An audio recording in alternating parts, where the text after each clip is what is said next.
This week on Arizona Illustrated, how photographs of a rare jaguar in southern Arizona spurred a debate over critical habitat. I'll look back at the debates, protests, and deals it took to establish a Martin Luther King Jr. holiday in Arizona. One woman's life and death during the Holocaust is reflected in the story of a Tucson woman's parents who survived. And recycling 1989 from the vault.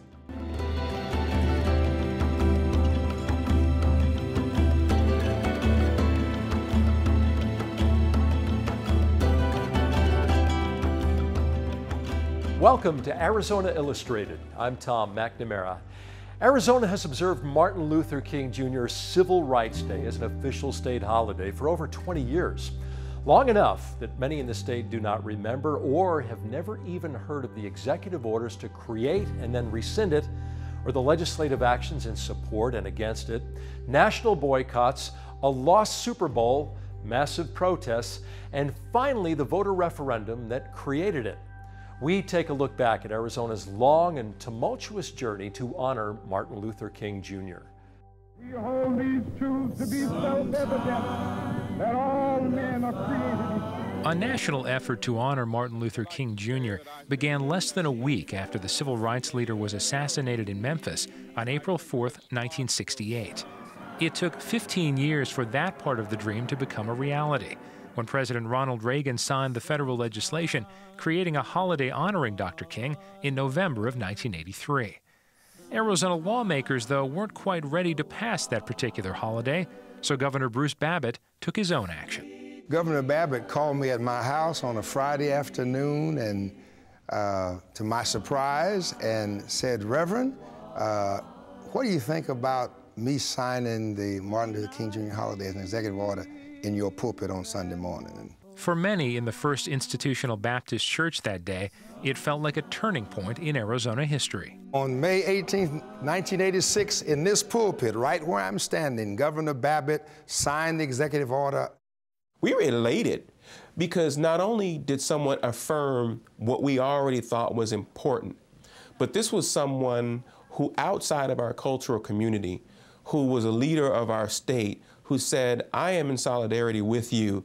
But Babbitt wouldn't be governor much longer. He was preparing for a presidential run and told holiday supporters to steel themselves for a lingering fight. He said, "Now, I'm signing this, but I guarantee you that there are people who do not want this to happen, and you're going to have to work for it." None of us thought it was going to be the work that it turned out to be. My predecessor in this office chose to assume authority and declare a paid state holiday to observe the birthday of Dr. King. The law clearly states that only the legislature has that authority, has the authority for such an act, and that authority cannot be usurped by executive order. Governor Evan Mecham made rescinding the executive order one of his first acts in office, unleashing a firestorm of criticism and frustration from local and national figures, including the Reverend Jesse Jackson. Earlier today, Jackson criticized Governor Evan Mecham of Arizona for being a dream buster. In Phoenix, 15,000 persons agreed with Jackson and braved unusually cold weather to petition the state legislature to make the date a state holiday in defiance of the governor. I just remember being shocked and confused and angry. It was the first time in my life that I had seen what I considered to be such a blatant disregard for that which was important, not only to my family as people of African descent, but others who were interested in social justice.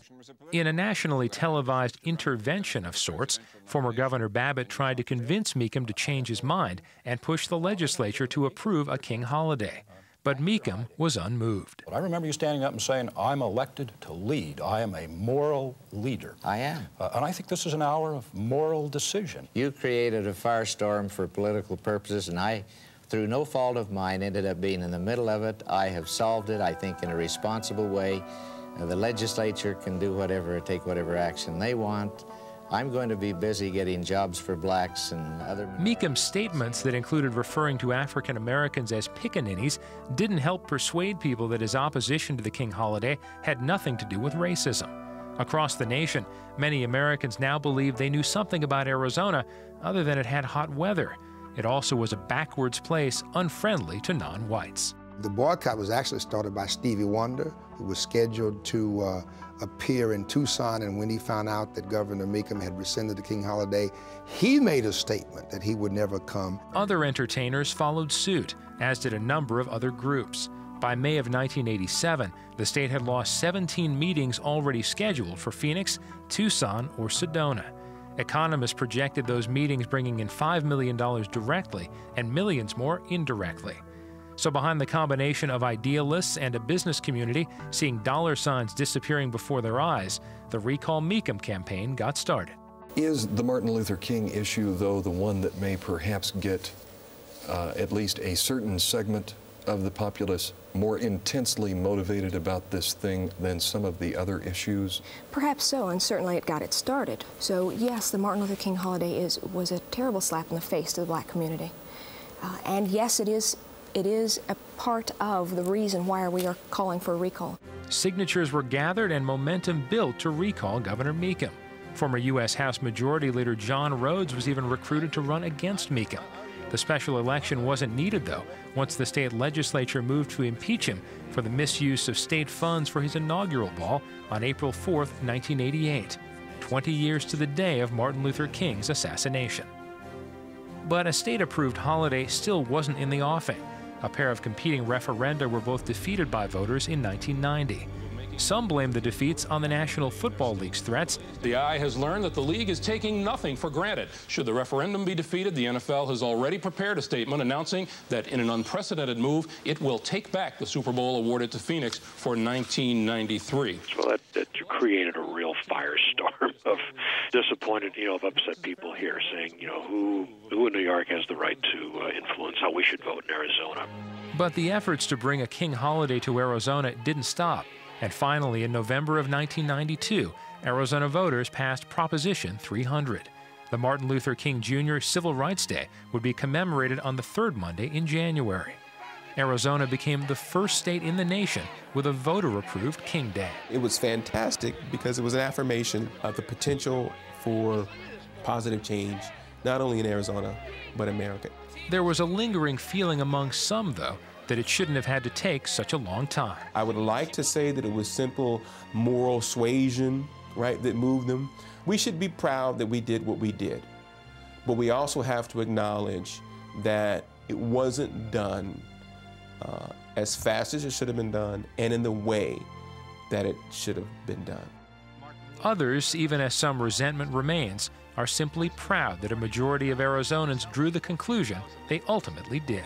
Martin Luther King represented causes larger than himself, and so it's really not just a Martin Luther King holiday. It's about civil rights. It's about America living up to what it had in its Constitution and the preamble that we never practiced until we were forced to do it. In the mid-1800s, jaguars could be found throughout South and Central America, along the coast and the western mountains of Mexico into the southwestern United States, as far north as the Grand Canyon. But by 1990, jaguars were thought to have been eliminated from the United States. That changed in 1996 when two different male jaguars were photographed in southwestern New Mexico and Arizona. Those photographs, in an effort to save these rare cats, ignited an ongoing debate over critical habitat for the jaguar and its effect on the people making a living there. All wild cats are very important to ecosystem functioning because they are apex predators. They are the top of the food chain.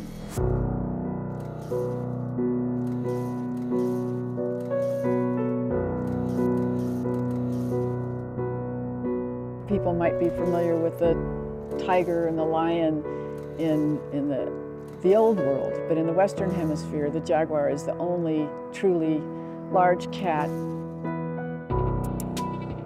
So the jaguar is an endangered species. The northernmost extent of its range is here in southern Arizona and the Boot Hill of New Mexico. Have had over the last 15 or so years, I think we've had 4 to 5 different males. As a biologist, I have always been fascinated by the cats for my entire career. We actually have cameras in 16 mountain ranges across the southern half of Arizona and New Mexico. The project is designed to survey and monitor for jaguars and ocelots throughout this landscape. They're a very secretive and cryptic animal. They have those spots because they hide well, and it helps them hide well. They avoid humans, and therefore we don't see them very often. Well, we only have the one known male jaguar in the Santa Ritas, probably from a source population in Mexico.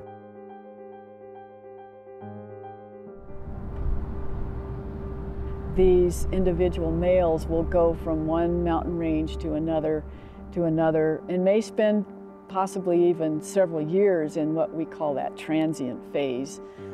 But that facilitates gene flow across the landscape. Because of its unique location between the Chihuahuan and Sonoran and Mojave deserts, along with the Sky Island ecosystems that we have here with these tall mountain ranges and low desert valleys, it really provides for a wide range of habitats which encourages a really abundant biodiversity. So that's one of the really unique things that's going on here in this southeastern Arizona Sky Islands region.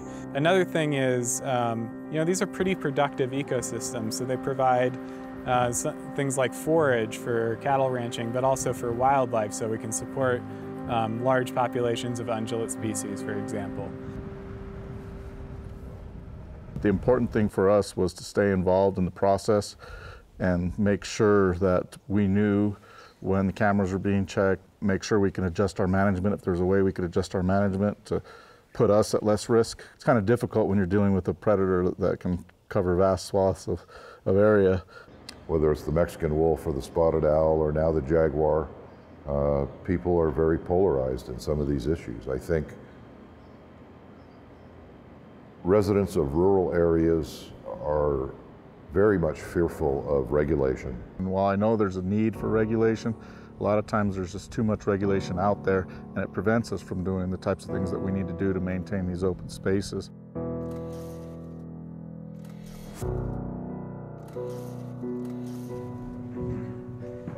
This is the time I came down and spoke for the first time to the Malpai and said, we'll do critical habitat over my dead body. I'm still alive, although this meeting isn't over yet. 2006, we got sued again. The court did not agree with us. Didn't have a lot of choice at that point. The judge said, you will reassess whether critical habitat is prudent, and given the unambiguous wording of his order, we felt we had no choice but to say, yes, sir, it's prudent. We will proceed. And I believe the U.S. Fish and Wildlife is correct. And I believe this should never have been critical habitat because it's not critical habitat. It's not. So Jaguar critical habitat's been designated from the Babaquiviri Mountains to the San Luis Mountains in southern New Mexico. And that includes the Babaquiviri Mountains, the Santa Rita Mountains, and the Huachucas, the Whetstones and the Canelo Hills, and then out towards the San Luis Mountains in New Mexico. So it's a pretty broad range of area that's been designated critical habitat. Well, critical habitat is only applicable to federal actions. So if you're a permittee on a federal land like the Forest Service, the federal agency has to consider the effects of issuing that grazing permit on the species at hand. The concern from the rancher's point of view, and I think it has to do with historical interactions they've had with endangered species. I think it has to do with the general idea that when people have lines drawn around their property or their grazing allotments, why is that line there? That generally indicates that something on one side of the line is different than it is on the other side of the line. So I can see that concern. The critical habitat designations are on the ranches. They are where the ranches are. That's where the open space is. That's where the unfragmented areas are. And this is just one of those types of regulation that I feel was kind of just forced on us. through litigation, basically. In that talk, I went through the list of features that we believe are essential to jaguars. Those are things like rugged topography, distance to water, vegetative cover, canopy cover, I should say. None of those are really influenced by grazing, so we don't see a concern. We are hoping that that is the case, but we will be watching out. They do have a lack of confidence in the system. I think the court case that compelled us to designate critical habitat is fresh in their minds. But I think this is a much different case. We evaluate actions all the time that have adverse effects on critical habitat, but only if it gets to be so egregious that the action is going to drive the species unacceptably toward extinction would it be prohibited under the Endangered Species Act. A lot of people don't understand that. Within what I think is a relatively short amount of time, people will realize that critical habitat is not having any effect on their day-to-day lives. The ranch lands provide ecosystem benefits to the rest of us who live in urban areas or even in small towns, in that, providing open space, which again is probably for wildlife the most critical thing, keeping these wildlife populations healthy and intact. Development and sprawl and subdivisions and infrastructure is the greatest threat that we have to wildlife, and especially a large wide-ranging species like the jaguar. And the same holds true for the mountain lion and the bear, and even deer to some degree, is that these animals that need large landscapes need intact open landscapes. Keeping these ranches intact is, again, the best thing we can do. Like what you see on Arizona Illustrated?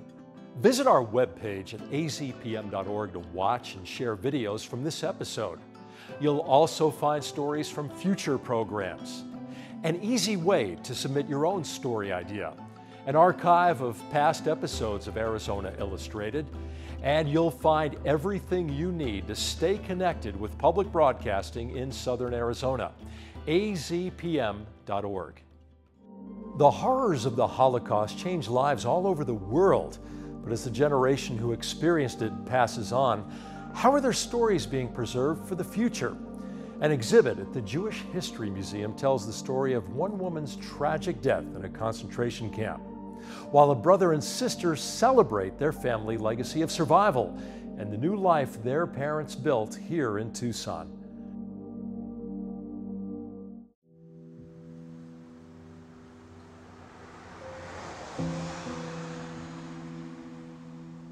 Wednesday, August 25th, 1943. 10 months ago, I stopped writing this diary. This evening, I have taken it out of my drawer to have Maman put it in a safe place. Once again, I've been told that I should not be at home at the weekend. Almost a year has passed, but Drancy, deportations, and suffering continue. Many things have happened. Denise has married. Hélène Baer was a young woman in occupied Paris who was keeping a journal and also studying literature at the Sorbonne, so her journal was very stylized. I was abruptly assailed by the feeling that I had to describe reality. Just the walk back from Rue Marguerite was a whole world of facts and thoughts, images and reflections. She very subtly began to document in her journal the persecution of Jews in occupied Paris. And I am determined to put down on these pages everything in my head and in my heart. In March of 1943, she was arrested and taken to Drancy, a transit camp on the outskirts of Paris, where she was deported to Auschwitz. She was later transported from Auschwitz to Bergen-Belsen, where she was beaten to death 5 days before the liberation of the camp.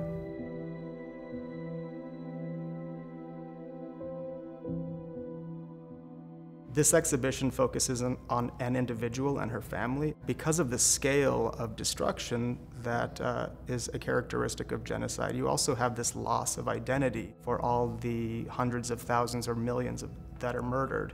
So a focus on individuals, and also by extension working with descendants to continue to preserve and share these stories, is an important way to increase understanding of the loss.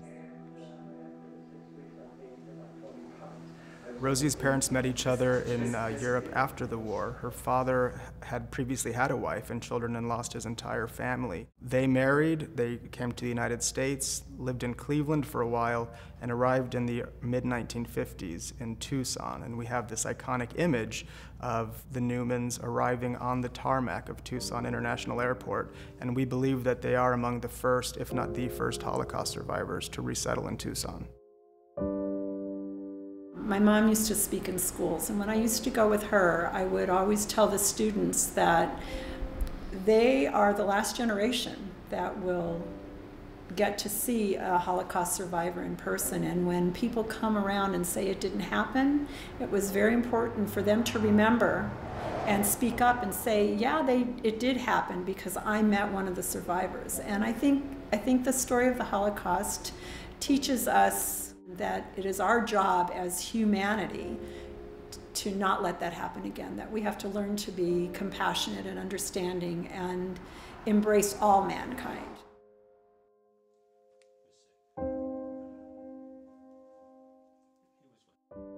I'm restoring the family house. I was cleaning out the closet. In the back of the closet, I found a shoebox, an old shoebox, and in that old shoebox was this story. And I took it and read it, and I called Rosie up. I said, "You got to see this," because there were many things in there I had never known.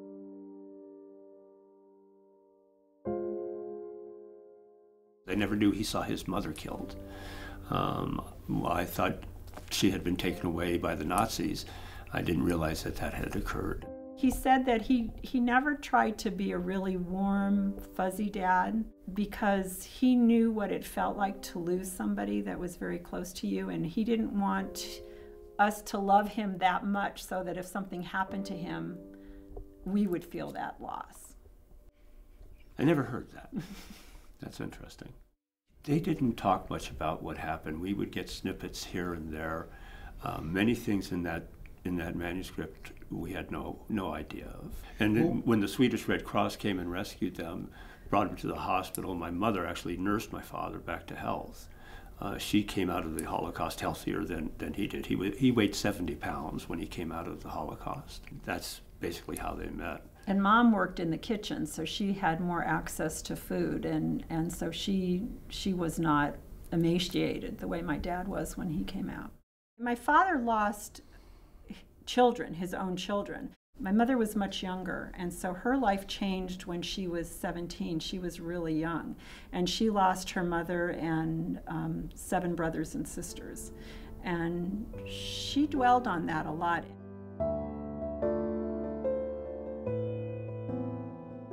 There was a sad side to them, but there was also a happy side. It's inevitable that we all come to an end at some point, and it's allowed me to accept a lot of the horrible things that can happen in life and see that life can still go on. Coming here and just being alone, I think they were very lonely when they first got here. But as we grew and they became friends with our friends' parents and stuff, they found their niche. Rather than calling them Holocaust survivors, they were Holocaust victors. They won. They didn't just survive. They walked out of hell alive and made a life for themselves and lived a long, fruitful life and built a family. Even though they lost all their family, they built a new family. So they're not just survivors, they're victors.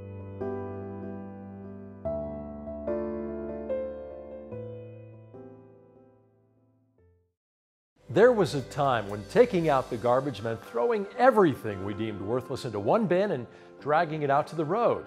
That changed in the 1980s and 90s as people began to realize we could reuse, reduce, and recycle some of that stuff from the vault.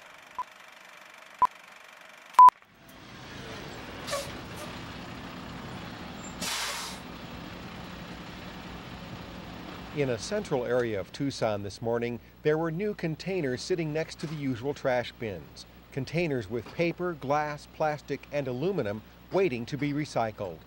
Both the City of Tucson and Pima County are paying for this pilot project. It represents one of the few examples of city-county cooperation. But both governmental agencies have a high stake in its outcome. The reason we want to do it is because the landfill life that we have remaining here in the metro area, which includes 2 city-operated landfills and 1 county-operated landfill, is diminishing rather drastically. We probably collectively, when you look at all 3 of those landfills, we have perhaps 10 years of landfill life left. Browning Ferris Industries was the successful bidder for this pilot program and believes the concept is sound. In this particular program, it involves almost 6,000 residents and is being financed by the City of Tucson and Pima County jointly. The cost is approximately $76,000 for a 1-year program, so it breaks out to approximately $1.08 per household. The pilot program is designed to show officials whether recycling is feasible in the Tucson metropolitan area. If it is, the city could take over the operation rather than hire an outside contractor.